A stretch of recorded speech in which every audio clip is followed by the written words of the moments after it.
네. 안녕하세요. 오자동차 감수를 맡은 임유신입니다. 저는 자동차 전문지 기자로 오랫동안 일했고요. 지금은 자동차 컬럼니스트로 활동하고 있습니다. 오늘 여러분과 오자동차에 나온 흥미로운 자동차에 관해서 순서대로 이야기 나눠보도록 하겠습니다. 먼저 소개할 차는 페이턴트 모터바겐입니다. 이 차는 독일의 칼벤츠가 1885년에 개발하고 1886년에 세계 최초로 특허받은 자동차입니다. 아시는 분은 이미 눈치채셨을 텐데 그 페이턴트라는 그 이름 자체가 특허라는 뜻이죠. 그래서 그 이름 자체에 특허받은 자동차라는 뜻이 들어있는 아주 독특한 자동차라고 할 수 있습니다. 이 차의 어떤 성능을 보면, 어떤 성능의 기준이 되는 속도로 비교해보면 속도는 시속 16km, 지금 자동차랑 비교하면 형편없다고 할 수 있죠. 하지만 당시에는 말이나 소 없이도 스스로 움직인다는 면에서 혁신적인 발명품이었습니다. 그런데 칼벤츠는 이런 훌륭한 발명품을 제작했는데도 완벽주의자여서 어떤 자기 제품의 완성도가 떨어진다고 해서 대중 앞에 공개하기를 꺼렸다고 하네요. 그리고 이게 당연히 혁신적인 발명품이긴 하지만 전에 나왔던 게 없기 때문에 어떤 그런 당시의 어떤 평도 그렇게 좋지는 않아서 지방신문에도 그렇게 평이 좋지는 않았다고 해요. 그런데 어쨌든 자동차를 만들었으니까 이걸 어쨌든 이렇게 널리 보급을 해야 되잖아요. 그러려면 테스트가 필요한데 그 테스트를 정식으로 한 건 아니고 이 아내인 베르타 벤츠가 이 테스트를 했다고 해요. 그것도 이렇게 정식으로 막 의도하거나 한 건 아니고 그 남편 몰래 아이 둘을 데리고 한 100km 떨어진 그 친정까지 그 차를 몰고 갔다고 해요. 그 특허받은, 그러니까 새로 만든 차를 100km나 되는 거리를 끌고 나갔으니 얼마나 많은 일이 있었겠어요. 그래서 그 오가는 길이 신차 테스트 드라이브가 되었다고 합니다. 그리고 이 어떤 사건이 화제를 일으키면서 투자자들의 관심을 유도했다고 해요. 그리고 이 얘기가 실제인지 아닌지는 좀 불분명하지만 그래도 유력한 설로 전해지기 때문에 자동차에서 굉장히 어떤 흥미로운 그런 역사적 장면으로 전해지고 있습니다. 두 번째로 소개할 차는 포드 모델 T입니다. 이 차 역시 좀 유명한 차이긴 한데요. 그 자동차가 발명된 지 얼마 지나지 않은 1900년대 초반, 그때는 자동차는 어떤 부유한 사람들만 탈 수 있는 그런 사치품이었죠. 왜냐하면은 수작업으로 만들어야 하니까 대량 생산을 할 수 없어가지고 가격이 비쌌기 때문에 그래요.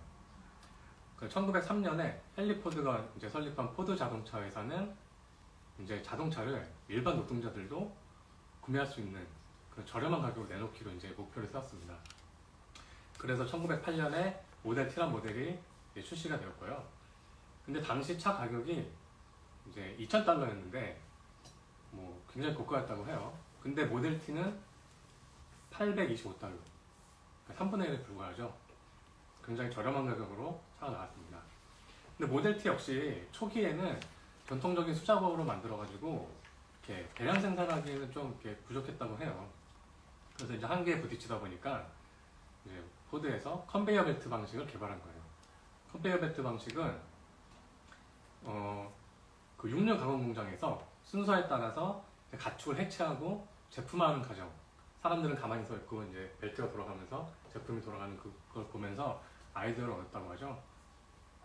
그래서 1913년에 컨베이어 벨트 시스템이 완성되면서 조립 시간이 12시간 30분에서 2시간 40분으로 거의 10시간이 그냥 확 줄었다고 해요.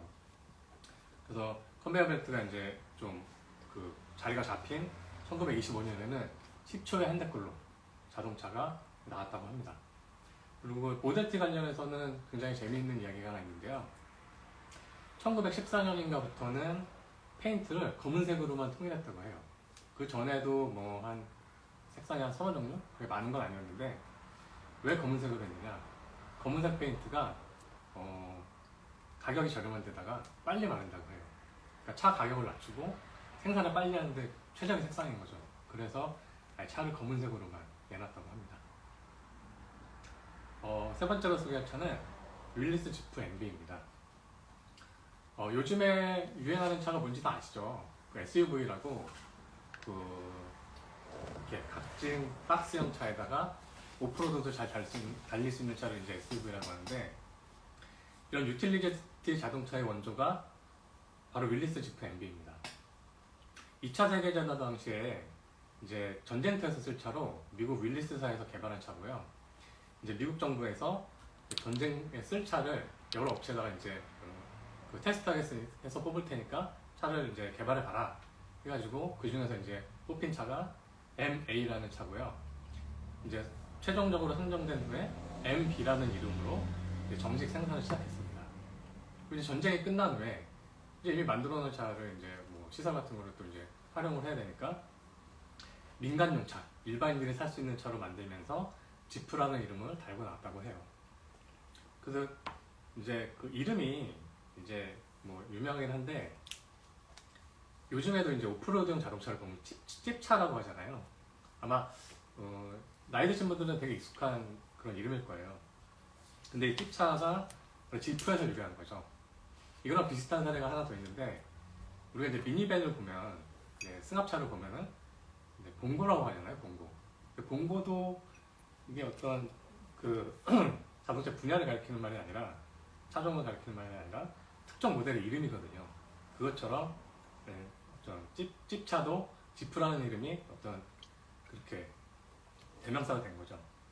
근데 지프라는 이름의 유래는 근데 한 대여섯 가지가 있다고 해요.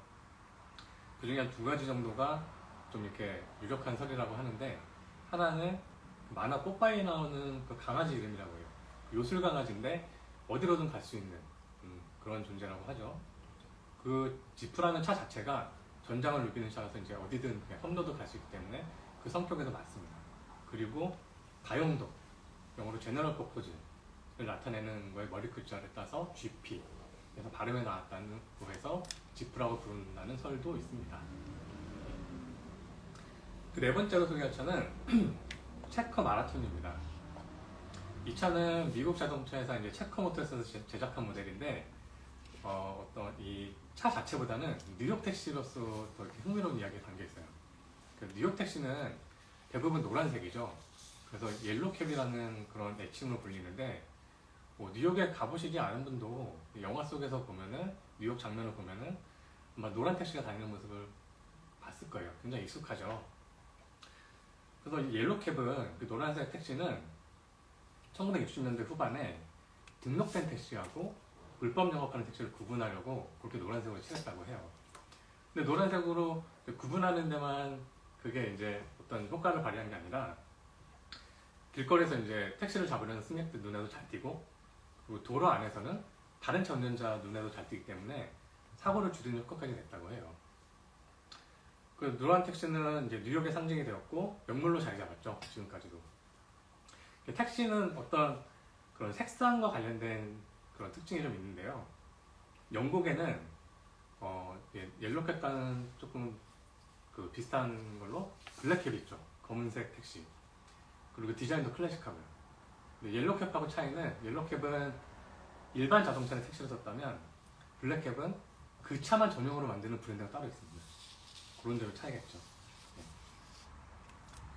다음에 다섯 번째로 소개할 차는 포르쉐 911입니다.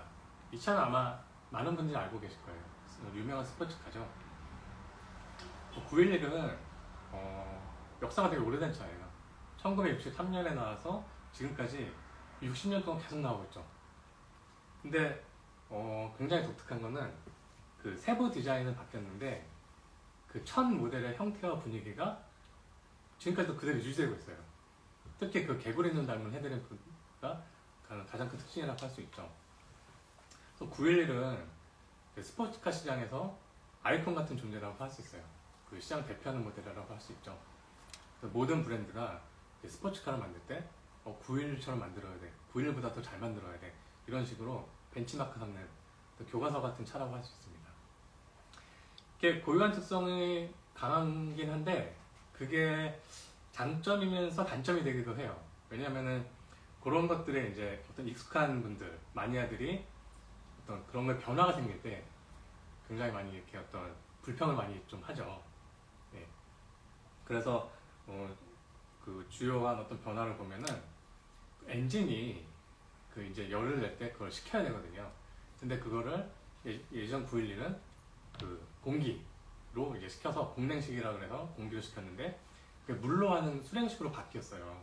그때도 마니아들이 이제 911의 어떤 특성이 사라졌다 해서 굉장히 이렇게 큰 논란이 일어났죠. 그리고 개구리눈처럼 생긴 헤드램프를 사슴눈처럼 바꾼 적이 있어요. 그때도 이제 마니아들이 이제 들고 일어났죠. 근데 근데 이제 워낙 그 반발이 커가지고 그 다음에 나올 때는 다시 개구리눈으로 이제 바뀌었습니다. 그 정도로 이제 어떤 그 개성이 강하지만 그만큼 그걸 좋아하는 사람들이 많다는 거라고 할 수 있는 거죠. 그리고 911의 하나 또 재미있는 사실은 이 차는 모양은 딱 하나거든요. 하나인데 그 모양에서 여러 가지 모델이 나와요. 어떻게 하냐면 성능을 차별을 두는 거예요. 그래서 그냥 겉에 그냥 작은 부품 같은 것들만 살짝살짝 변화를 주고 이제 엔진 같은 거를 이제 더 강한 것들 아니면 뭐 어떤 다른 뭐 불림 방식을 바꾼다거나 뭐 터보를 단다거나 그런 식으로 성능에 변화를 줘가지고 그 똑같은 모양의 이제 성능만 다른 차를 많이 만들어냅니다. 그런 어떤 특징이 또 담긴 차라고 할 수 있습니다. 네. 여섯 번째로 소개할 차는 볼보 240입니다.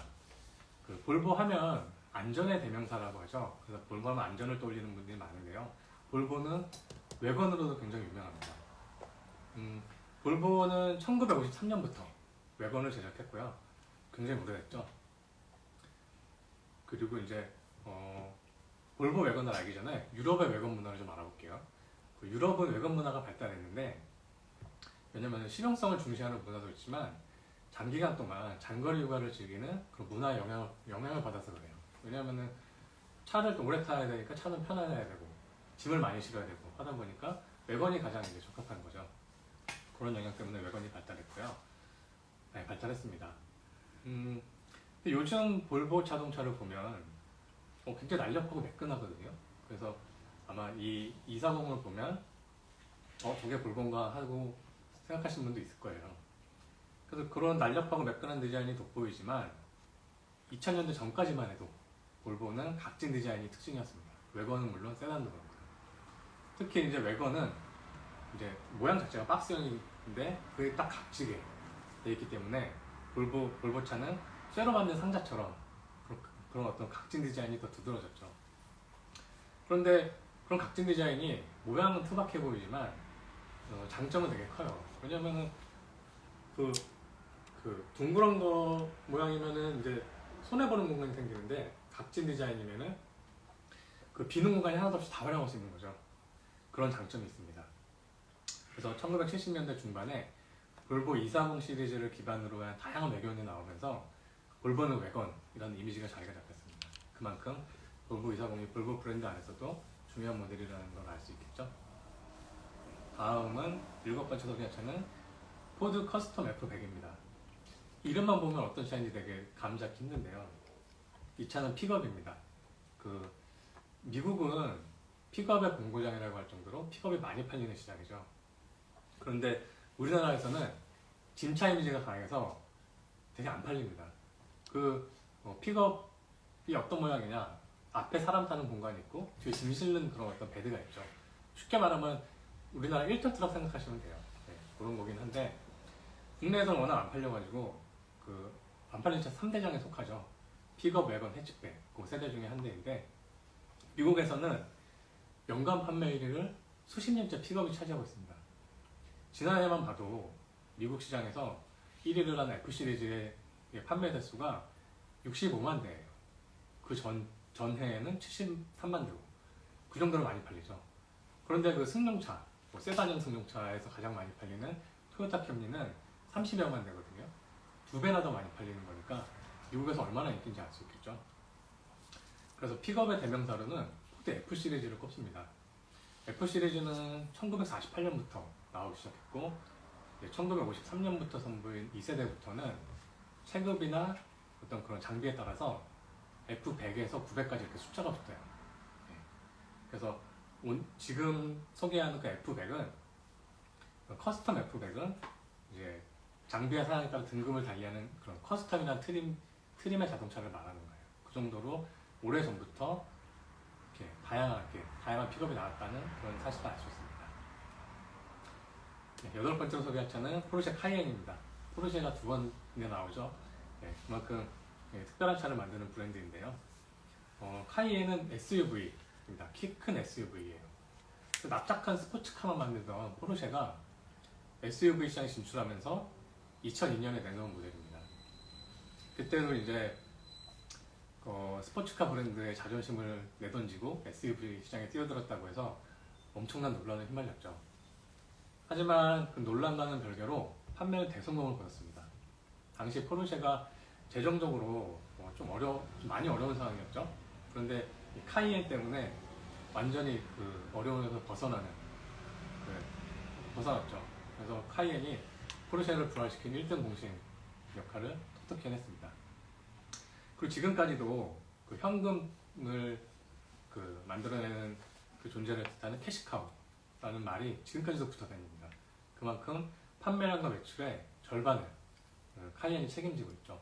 그리고 지금은 그 아래급의 조금 작은 마칸이라는 차도 나오는데 그 두 대가 카이엔과 마칸이 포르쉐를 아주 이끌어간다고 볼 수 있죠. 그만큼 중요한 모델입니다. 카이엔은 자동차 시장과 역사에도 굉장히 중요한 역할을 했어요.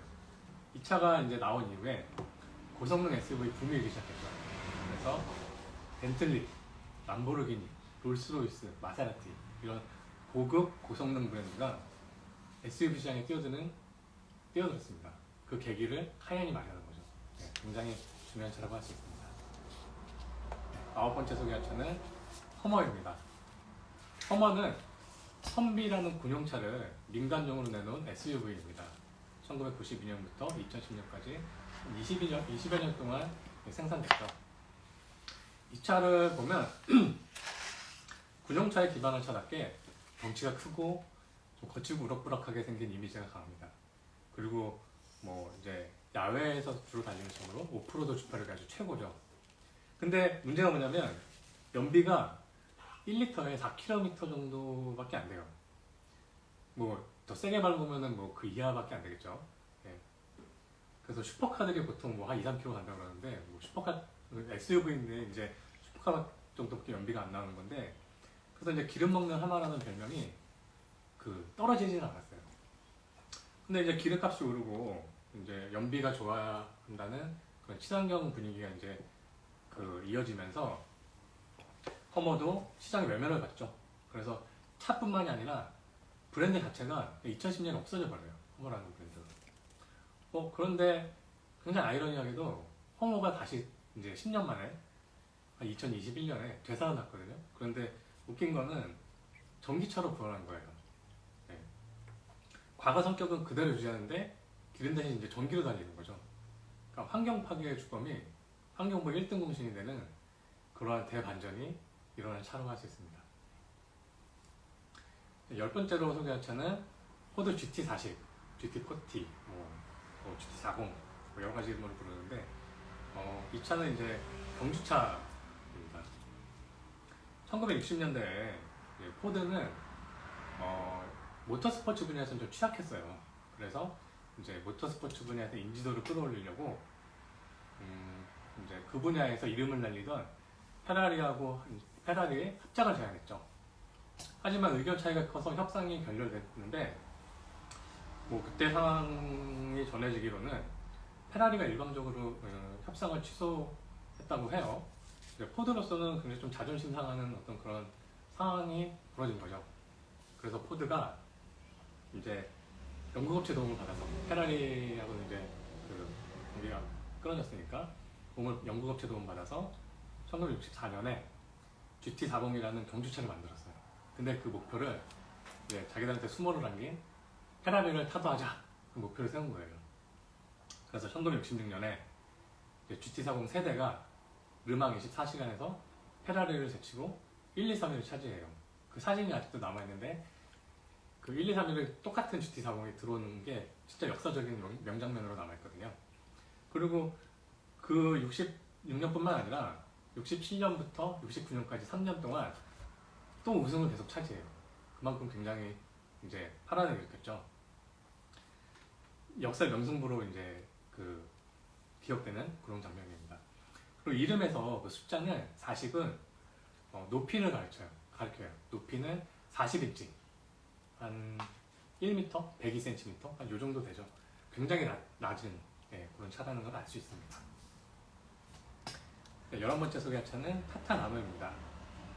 지금 방송 보시는 분들은 뭐 집에 차가 한 대씩 다 있을 거예요. 아니면은 뭐 없는 분도 이제 뭐 사행을 시작하거나 뭐 이제 기회가 나면 또 차를 이제 언젠가는 그 보유해야 되죠.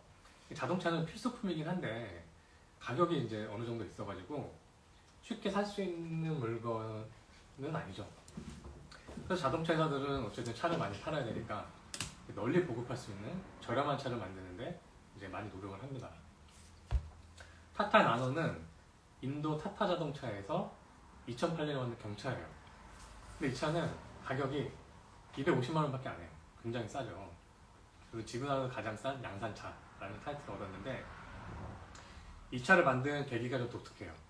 그 타타그룹 회장이 그 어느 날 저기 한 가족이 한 4명 정도 되는 가족이 오토바이 한 대 이렇게 막 그 한 대 이렇게 서로 엉켜서 타고 가는 그런 모습을 본 거예요. 그래서 굉장히 위험하잖아요. 근데 인도의 생활 수준상 가족들이 차를 살 수는 없고 그다음 오토바이 있는 걸로 그렇게 타고 다녀야 되니까 그 모습 안타깝게 여겨가지고 이제 국민차를 만들자 그렇게 계획해서 탄생한 차가 타타 나노입니다. 그런데 처음부터 가격을 10만 루피 250만 원으로 딱 정해놓은 거예요. 거기에 맞춰서 개발하려니까 가격을 줄일 수 있는 낮추는 방법은 뭐 넣어야 될 거를 빼는 방법밖에 없잖아요. 그래서 뭐 에어백이나 라디오나 안개등이나 뭐 히터나 에어컨 같은 게 아예 없는 거예요. 말 그대로 뺄 수 있는 건 다 뺀 차가 타타 나노라는 차입니다. 그래서 정말 자동차에 탈을 쓴 오토바이라고 불릴 정도로 굉장히 간단한 자동차라고 할 수 있습니다. 12번째로 소개할 차는 부가티 시론입니다. 부가티는 좀 생소할 수도 있어요. 만드는 차종이 많지 않아서 가장 빠른 양산차를 만드는 하이퍼카 회사예요. 2005년에 베이론이라는 차를 선보였는데 이 차가 정말 하이퍼카의 새로운 경지를 보여줬어요. 16기통, 실린더가 16개, 그리고 출력은 1001마력, 최고 속도는 시속 407km. 당시에는 물론이고 지금도 혁명적인 수치라고 할 수 있죠.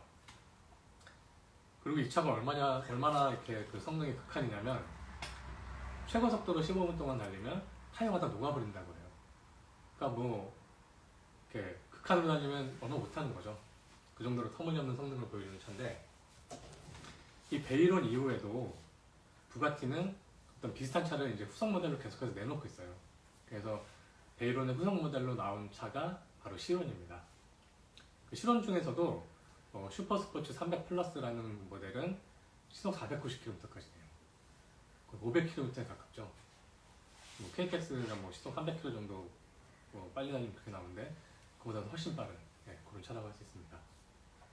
근데 이런 차들은 뭐 이제 시속 490km는 어떤 그런 기록을 위한 그런 위해서 달린 거고 평상시에는 그렇게까지 속도를 내지는 못하게 돼 있어요.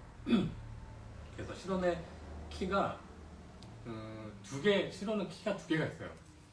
일반 키로 시동을 걸면은 시속 380km까지만 속도가 나온다고 해요.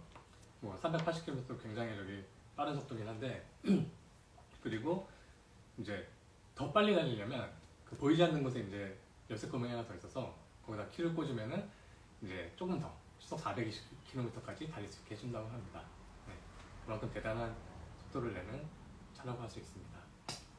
잠시만요.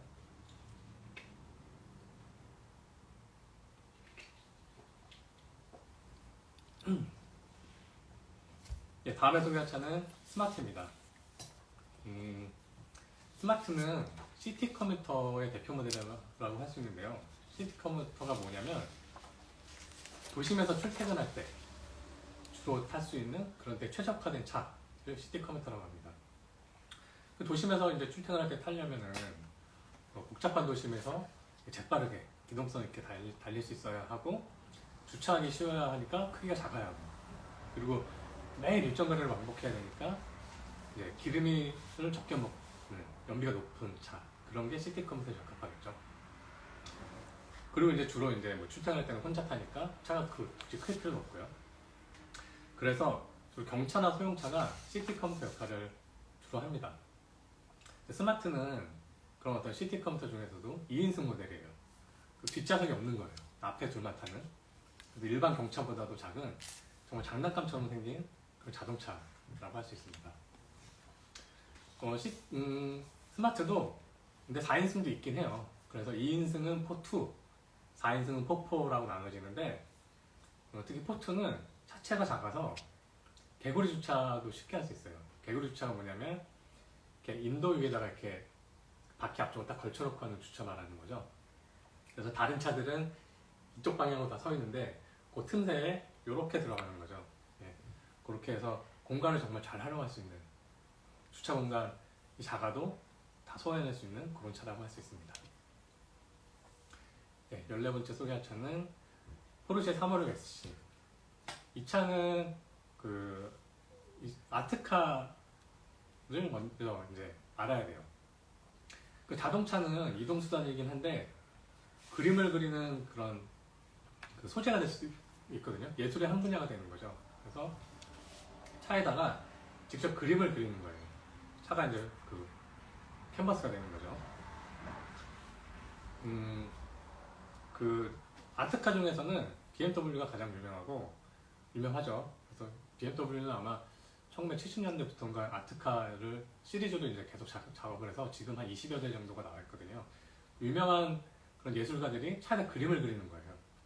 그러면 그 차 한 대의 어떤 가치도 올라가고 예술성 높은 게 있으니까 화제도 되고, 그래서 어떤 그 차의 어떤 화제거리가 굉장히 되죠. 포르쉐도 BMW만큼 어떤 아트카 쪽에서 유명한데 1960년대에 활동한 가수 제니스 조플린이라는 가수가 있어요. 그 가수가 자기가 소유한 포르쉐 356 모델에다가 그림을 그리고 타고 다녔어요. 매니저였던 분한테 부탁해가지고 흰색 포르쉐에 이제 그림을 그려달라고 했는데 뭐 우주의 역사를 표현한 그림을 그렸다고 하네요. 그 유명한 가수가 그 스포츠카에다 그림을 그리고 타고 다니니까 당연히 눈에 띄잖아요. 그래서 이 차가 샌프란시스코의 명물이 되었다고 합니다. 네. 근데 이 차가 되게 좀 기구한 운명을 겪었는데, 이 차가 뭐 도난을 당했다고 해요. 그래서 근데 범인이 아무래도 이렇게 그림이 그렸으니까 눈에 띄잖아요. 그래서 이제 새로 페인트를 칠해버렸는데, 그런데도 어쨌든 잡혔다고 해요. 그래서 차를 되찾았는데 이제 그 그림을 살리려고 페인트를 다시 벗겨냈다고 하죠. 네. 여기서 끝나는 게 아니에요. 근데 이제 그 제니스 조플린이 죽은 다음에 가족들이 그 차를 인수했는데 원래 색으로 다시 복원을 한 거예요. 그 차의 원래 색으로. 그림을 없애버린 거죠. 그랬다가 무슨 생각인지, 무슨 의도인지 모르겠지만 1990년대 들어서 가족들이 다시 그림을 그려달라고 이제 예술가한테 부탁을 해가지고 그림을 다시 복원했다고 해요. 그래서 기구한 운명을 거치면서 아트카로스의 원래 모습을 되찾았다고 합니다. 15번째 소개할 차는 책에는 없는 차인데 그래도 한번 소개할 만한 그런 가치가 있어서 알려드릴게요. 현대 소나타입니다. 이 차를 모르시는 분이 없죠. 이게 세단, 이 5 자동차의 그 세단 파트에서 이제 가장 좀 적합한 차라서 한번 이렇게 소개하려고 합니다. 소나타는 한국을 대표하는 승용차죠. 1985년에 선보여서 지금까지 이제 8세대까지 이어오고 있는 그런 긴 역사를 자랑하죠. 한때는 뭐 중산층의 성공을 상징하는 차였고, 뭐 소형차보다도 더 많이 팔리는 그런 한국에서 가장 많이 팔리는 차로 국민차 칭호까지 붙었었죠. 그렇지만 시대가 바뀌어가지고 소나타 인기도 예전만 못하게 되었어요. 판매 1위도 이제 위급인 그랜저한테 넘겨주고, 넘겨줬죠. 정말 자동차의 시대 변화를 소나타가 이제 보여주고 있죠. 그래서 잘 알려진 얘기긴 한데, 그 이름에 관한 되게 재밌는 이야기가 있죠. 소나타의 처음 이름은 소나타였다고 하죠. 소나타, 소. 근데 이제 소나타는 차라는 그런 어떤 우스갯소리가 돌아가지고 소나타로 이름을 바꿨다고 해요. 네, 그래서 지금까지도 이제 소나타로 이름이 이어지고 있죠. 그 다음에 소개할 차는 부가티 타입 41 르와이알입니다. 이 차는 이제 클래식카 중에서 좀 유명한 차라서 소개해드리는데요. 부가티는 굉장히 오래된 브랜드인데 1930년대를 전후해서 이 차를 만들었어요. 근데 딱 6대만 만들었다고 해요. 원래는 뭐 25대를 만들려고 했는데 워낙 비싼 데다가 비싸고 호화로운 차라서 뭐 이렇게 수요를 예측하기도 쉽지 않았고, 당시 이제 대공황까지 겹쳐가지고 뭐 쉽게 팔리지가 않아서 6대만 제작하는데 그쳤다고 해요. 근데 워낙 뭐 이렇게 호화로운 고급차니까 뭐 사는 사람들도 굉장히 높은 지위 있는 분들일 거 아니에요. 그래서 세대는 스페인, 루마니아, 벨기에 국가에게 팔려나가야 뻔했대요. 근데 이제 우여곡절 끝에 다른 사람에게 넘어갔다고 합니다. 그리고 2대는 뭐 현재 프랑스 정부에서 문화재로 지정해서 보존하고 있죠. 그리고 이 차는 그 부가티라는 브랜드 자체가 예술성을 굉장히 중시하는 브랜드거든요. 그래서 이제 세상에서 손꼽히는 아름다운 차 후보에 꼭 들어가는 차종입니다. 그리고 뭐 클래식카에다가 원래 비싸고 호화로운 차인데다가 뭐 아름다운 차이기 때문에 비싼 클래식카를 꼽을 때 꼭 빠지지 않고 이 차가 꼭 나와요. 그래서 뭐 2010년대 중반에 그때 경매에 나와서 100억 원대 중반에 팔렸다고 합니다. 물론 지금은 뭐 이 차보다 비싼 그런 그 경매 나온 차들이 많긴 한데 그 당시에는 굉장히 비싼 가격으로 그렇게 화제를 모았습니다. 다음 소개할 차는 링컨 타운카입니다.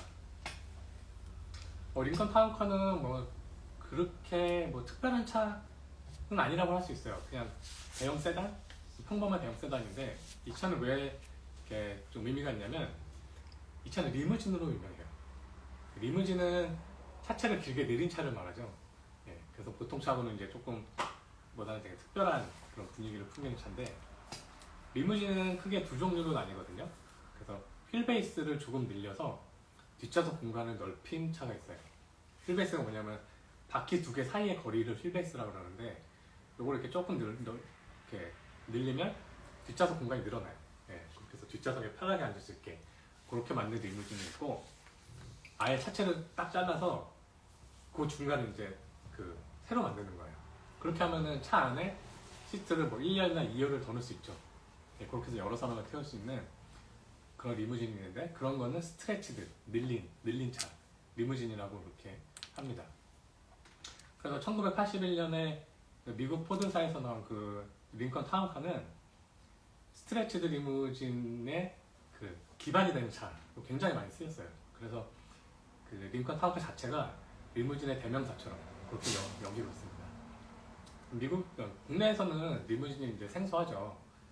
아주 가끔 이제 뭐 눈에 띄기도 하는데, 미국에서는 되게 좀 자주 쉽게 볼 수 있는 차종이거든요.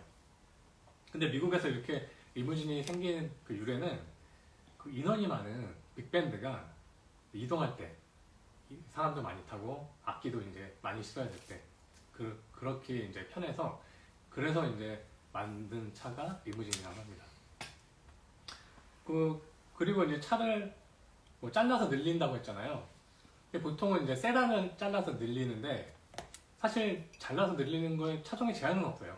SUV를 기다란 리무진으로 만들기도 하고, 해치백을 늘리기도 하고, 그 제한은 없습니다. 그렇지만 이제 가장 많이 쓰이는 게 세단이기 때문에 이제 세단과 리무진을 이제 같은 걸로 보는 거죠.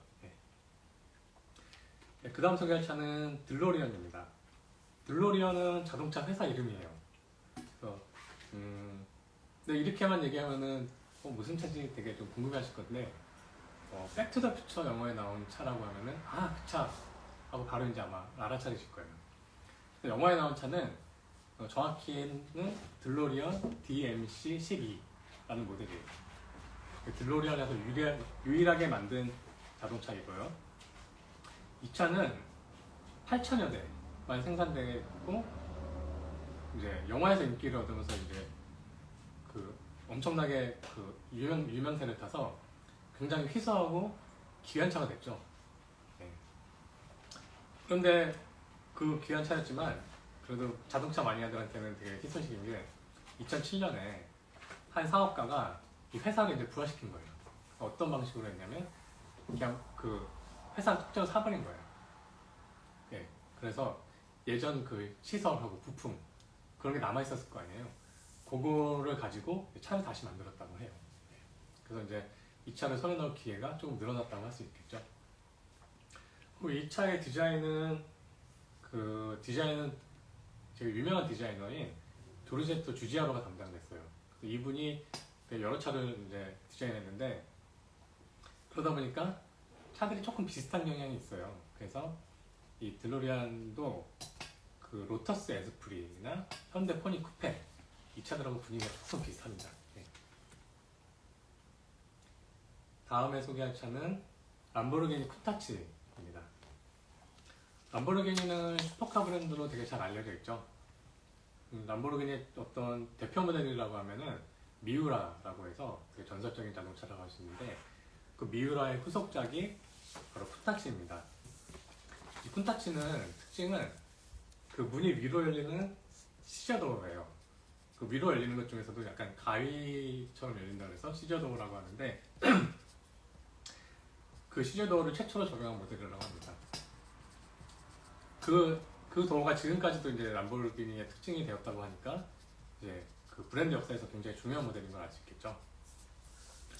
이 차의 디자인은 그 마르첼로 간디니가 디자인을 했는데 차체는 곡선을 찾아볼 수 없을 정도로 각이 져 있어요. 네, 각이 져 있고 스타일도 그 쐐기요, 뾰족한 스타일이라서 굉장히 독창적이죠. 이때 그 자리 잡은 디자인 특징이 지금까지도 이어지고 있다고 할 수 있습니다. 그 이름이 얽힌 얘기도 재밌는데요.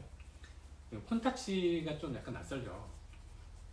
콘타치는 이탈리아 피에몬테 지방에서 쓰는 감탄사라고 해요. 그러니까 뭐 우리말로 뭐 우와 뭐 이 정도 되겠죠.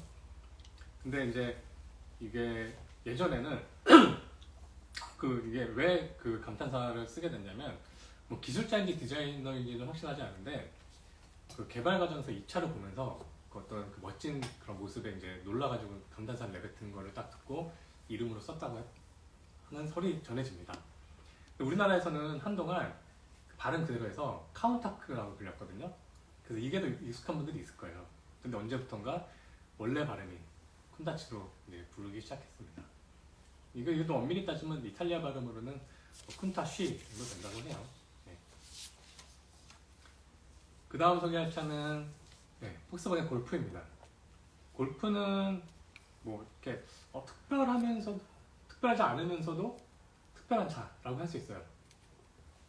그냥 뭐 준중하급 대중차죠. 그냥 뭐 저렴한 가격에 할 수 있는 그런 어떤 평범한 차. 하지만 이게 전 세계적으로 굉장히 많이 팔린 차예요. 예. 1974년에 처음 나와서 현재 이제 8세대 모델이 나왔는데 지금까지 전 세계에서 3,600만 대가 팔렸다고 해요. 이게 아마 순위로는 세 번째일 거예요. 예.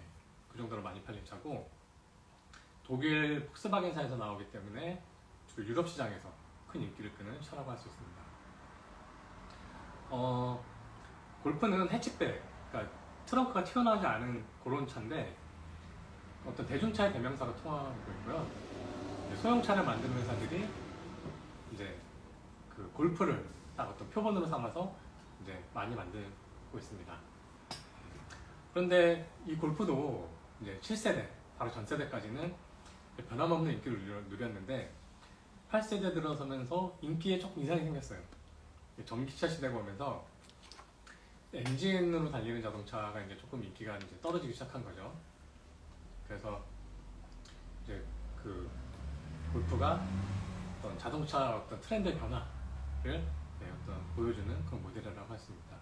그리고 한 가지 또 이제 좀 특별한 거는 평범한 대중차인데 고성능 모델이 나와요.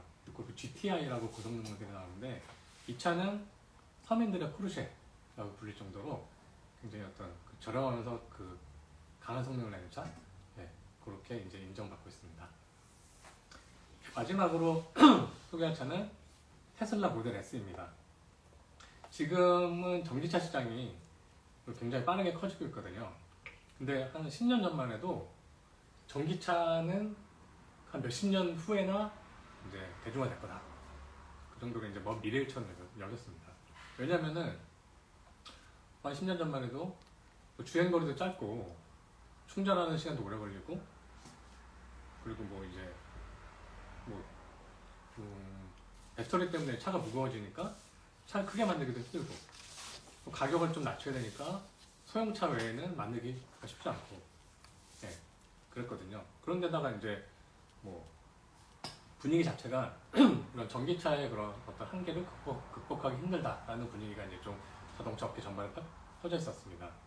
그런데 테슬라가 이런 한계를 극복하고 2012년에 모델 S를 내놓은 거예요.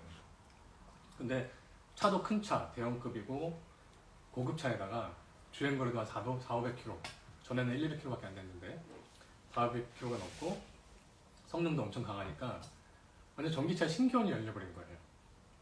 그래서 모델 S가 등장하면서 전기차 아주 그냥 대격변이 일어났죠. 그래서 오죽했으면은 그동안 내연기관 업체들이 자동차 회사들이 일부러 전기차를 안 만든 거 아니냐 그런 합리적인 의심이 들 정도로 테슬라의 등장으로 시장에 굉장한 어떤 충격이 있었습니다. 그리고 한 가지 더 말씀드리면 모델 S 안에 들어가 보면 커다란 모니터가 있고 되게 간단해요. 그리고 이제 조작 방법도 그 스마트폰이나 태블릿 하듯이 그냥 터치로 다 하고 그런 어떤 조작법이 모바일 시대의 어떤 전자제품 다루는 듯한 분위기여서 그 기계인 자동차를 전자제품으로 인식하게 하는 어떤 그런 계기를 마련한 차라고도 할 수 있습니다. 그러면 지금까지 이 책에 나온 여러 가지 차를 둘러봤습니다. 재밌게 잘 보셨나요? 그 오 자동차라는 책을 보면서 제가 느낀 거는 여기 책 여기 있는데요. 여기 딱 보면은 대표 모델을 골고루 잘 선정을 했어요.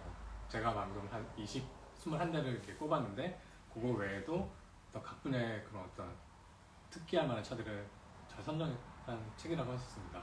그리고 익숙한 모델뿐만 아니라 잘 모르지만 꼭 알아두면 좋은 차까지 안배해가지고 그 점이 되게 그 장점이라고 할 수 있어요. 그래서 다 보고 나면 자동차 분야와 역사가 한꺼번에 머릿속에 쏙 들어옵니다. 그리고 뭐 여기 지금 요 표지만 보고도 이제 딱 알 수 있는데 이 책에는 차 옆모습만 나와요. 앞뒤 모습이 궁금한데 옆만 보여주면 어떡하지? 뭐 그런 생각이 들 수도 있는데 차의 형태가 굉장히 쉽게 눈에 들어옵니다. 그래서 다른 차와 형태 비교가 자연스럽게 이루어져요. 제가 지금까지 말씀드리면서 뭐 SUV, 뭐 해치백, 뭐 픽업, 세단 이런 얘기 했는데 그것이 이 차의 형태에 바로바로 드러나기 때문에 차를 좀 더 쉽게 이해할 수 있는 그런 장점이 있는 책이라고 할 수 있습니다. 지금까지 임유신 감수사님의 멋진 자동차 이야기를 들어봤습니다. 이제부터 좀 질문을 드려볼 텐데요. 저희가 질문한 몇 가지와 독자분께서 주신 질문을 몇 가지를 섞어서 여쭤보겠습니다. 일단 먼저 일반 독자들이 알기 어려운 자동차 종류를 좀 소개해 주시면 좋을 것 같아요. 한 가지 한번 소개해 봐 주시면 좋을 것 같습니다. 네, 그 요즘 자동차들은 차 안에 들어가면은 그 디스플레이, 화면이 많거든요.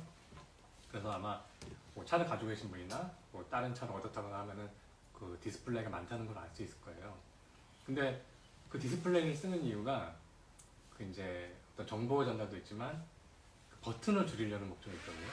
화면 안에서 다 이렇게 조작할 수 있게.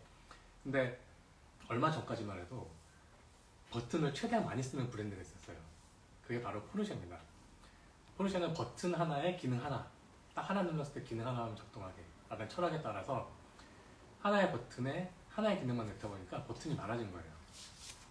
그러면 이게 되게 시대에 뒤떨어진 거 아니냐 그렇게 생각할 수 있는데 스포츠카 브랜드인 만큼 운전할 때 기능 조작이 방해가 안 되게 그런 목적으로 그렇게 이제 버튼을 많이 예, 만든 거예요. 그래서 이게 자리만 눈에 익으면은 굳이 이걸 그 위치를 버튼 위치를 쳐다보지 않아도 작동을 할 수 있거든요. 그래서 어떻게 보면은 굉장히 직관적인 방법이라고 할 수 있죠.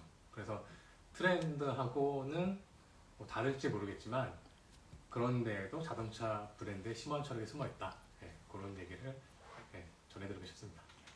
예, 감수자님 이제 자동차 너무 전문가시고 좋아하실 것 같은데 자동차에 대한 첫 생의 기억을 말씀해 주세요. 아, 예. 저는 어릴 때부터 자동차 관심이 좀 있었고요. 제가 기억나는 거는 이제 대여섯 살 때 이제 자동차 관심이 많아서 이제 차를 많이 이제 봤는데 그중에서 차에 붙어 있는 이름에 관심이 많았어요.